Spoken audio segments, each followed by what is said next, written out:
Alright, so today's vlog is going to be on the Duke lacrosse scandal and ESPN's 30 for 30 movie on the scandal called Fantastic Lies.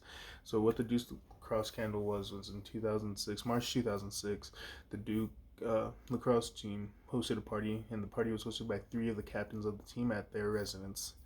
And at the residence, they had hired an escort service to send out two strippers to come perform for the party. And guests of the party agreed to pay the fee once they arrived. They were unaware of this happening, but they agreed once they arrived.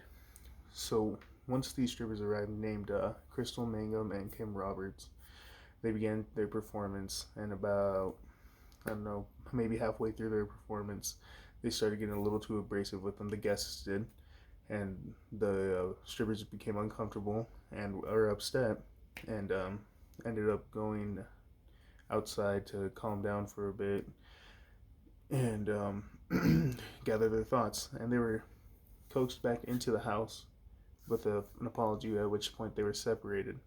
And that is where the alleged crime occurred. And so Crystal Mangum, we said that she was forced and locked into the bathroom with three assailants, which acted the crime upon her.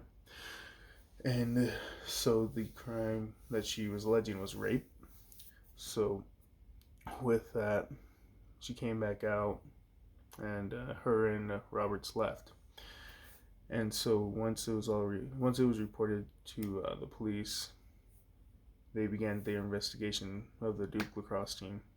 So with the investigation, it was led by prosecutor Mike Nifong, who was the state prosecutor.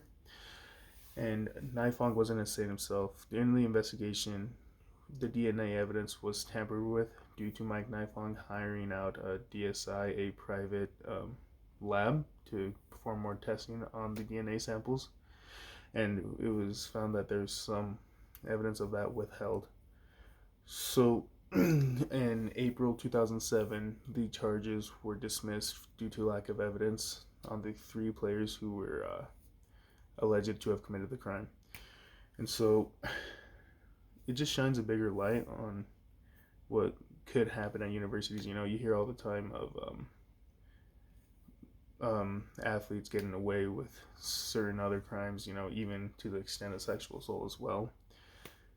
And it's just unfortunate, you know, accountability needs to be held in every circumstance, because it's not everyone's able to defend for themselves in a manner that should see them not being assaulted of any kind.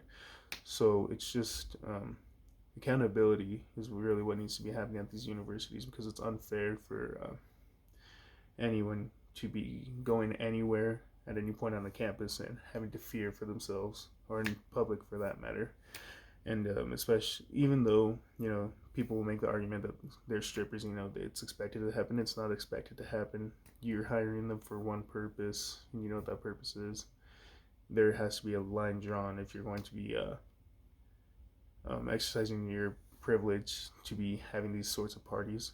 So accountability and knowledge needs to be spread throughout universities, and it can have a major impact on the future and safety for our U.S. campuses.